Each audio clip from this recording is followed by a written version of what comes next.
Assalamu alaikum wa rahmatullahi ta'ala wa barakatuhu. Jama'a barkanmu da sake saduwa a cikin wannan shirin namu na falalar sunayen Ubangiji. To da yake yau shirin namu shine na farko, zan yi shimfiɗa akan hakan.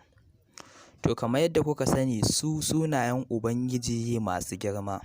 Sunaye ne waɗanda idan mutum ya yi kamun ƙafa da su ya roƙi buƙata Allah yakan biya mishi buƙatunsa. Bismillahirrahmanirrahim.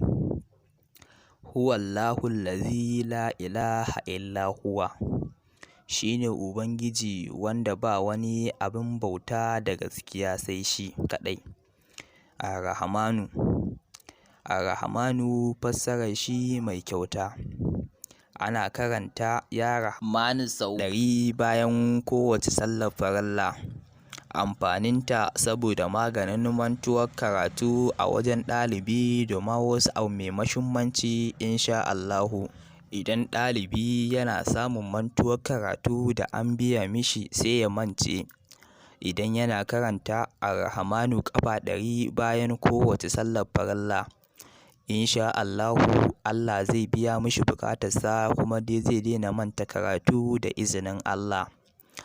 Sai suna na biyu shine Ar-Rahimu. Ana karanta shi ƙafa 1000. Amfanin shi domin cimma galaba akan masoyi ko wani buri akan wani abu insha Allahu. Idan kana karanta Ar-Rahimu ƙafa 1000, kyara kenan da abin da ka sa a gaba insha Allahu Allah zai isan ma. Sai suna na uku shine Al-Maliku. Al-Maliku ana karanta shi ne yadda ya sawwaƙa kullum domin samun girmamawa da biyayya a wajen mutane insha Allahu. Kaga wannan zai yi wa malami ko kuma ɗan siyasa da kuma magidanta domin samun biyayya a wajen ‘ya'yayensu da iyalinsu da matayensu. Shi kuma ɗan siyasa zai mai amfani ne a wajen samun goyon bayan jama'a. Ba sai mutum ya je ya tinkari bokaye ko wani abu da ‘yan tsubbu ke badawa ba. Kuma kaga hakan abu ne wanda Allah ya haramta shi har ya la'anci wanda ke aikata hakan. To jama'a sai mu kiyaye domin mu gujewa fishin Ubangiji. To Allah ya tsare mu. Sai suna na huɗu. Suna na huɗu shine Al-Quddusu.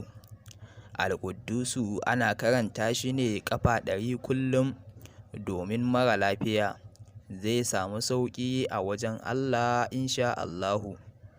Idan wani mara lafiya a gidanku ko ma dai maƙwabcinku wanda ka sani yana rashin lafiya ta yi tsanani, za ka iya karanta mai Al-Quddusu ƙafa 100 bayan kowace sallah domin niyya a cikin zuciyanka Allah Ubangiji ya ba wa wannan mara lafiya sauƙi. To jama'a sai mu dage. Sai suna na 5 shine Assalamu. Assalamu mai kuɓutarwa. Ana karantawa ne sau 100 idan buƙatar hakan ta taso domin nema wa mara lafiya sauƙi a wajen Allah. So kun ga shi ma yana makamanci da suna na 4 Al-Quddusu. To jama'a sai mu dage. To jama'a za mu je suna na 6 shine Al-Muminu. Al-Muminu mai ba da imani. Ana karanta ya Muminu yadda ya sawwaƙa kullum saboda neman tsari daga musifa insha Allahu. Allah Ubangiji ya tsare mu ga masifin shi, Allah Ubangiji ya sada mu da rahaman shi. Sai suna na 7 shine Al-Muhaiminu. Al-Muhaiminu mai garkuwa. Ana karanta ya Muhaiminu yadda ya sawwaƙa domin neman gafara da kuma kiyayewar Ubangiji da yardarsa insha Allahu. To kun ga mu ‘yan adam mun kasance masu aikata zunubai ne a koda yaushe. Saboda haka ya kamata mu ika neman gafarar Ubangiji. Allah Ubangiji ya gafarta mana zunubanmu. Sai suna na 8 Al'azizu. Al'azizu mabuwayi. Ana karanta Al'azizu ƙafa 40 domin neman wadatuwa da arziki mai ɗorewa a wajen Ubangiji bi'iznillahi. Allah Ubangiji ya azurta mu da arzikinsa, Allah Ubangiji ya tsare mu da kariyarsa. Sai suna na 9 shine Aljabbaru. Ana karanta ya Jabbaru yadda ya sawwaƙa kullum. Amfaninta don kuɓuta daga wani wanda zai tilasta ma yin abin da ransa yake so kai kuma ranka bai so ba. Allah Ubangiji ya tsare mu ga irin waɗannan mutane. Suna na 10 shine Almutakabbiru. Almutakabbiru maɗaukaki. Ana karanta wannan suna na Almutakabbiru duk yadda ya sawwaƙa kafin yin sunna da iyali. Amfaninta don samun ɗa ko kuma ya jarumi ko jaruma mai albarka insha Allahu. To jama'a, a nan za mu dakata, a dakaci mu shiri na gaba insha Allahu za mu ɗora daga inda muka tsaya.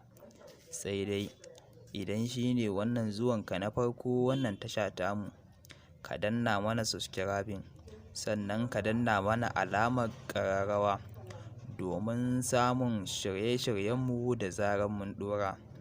Ba iya nan muka tsaya ba, muna kawo muku shiri wanda yake fassara muku mafarkanku a cikin tsarin koyarwar addinin Musulunci. Sa'an nan muna kawo muku littafin ƙawa'idi wanda a cikinsa mutum yakan koyi sallah da sauran ibadu waɗanda malamai suka koyar. To jama'a, mun gode, sai anjima.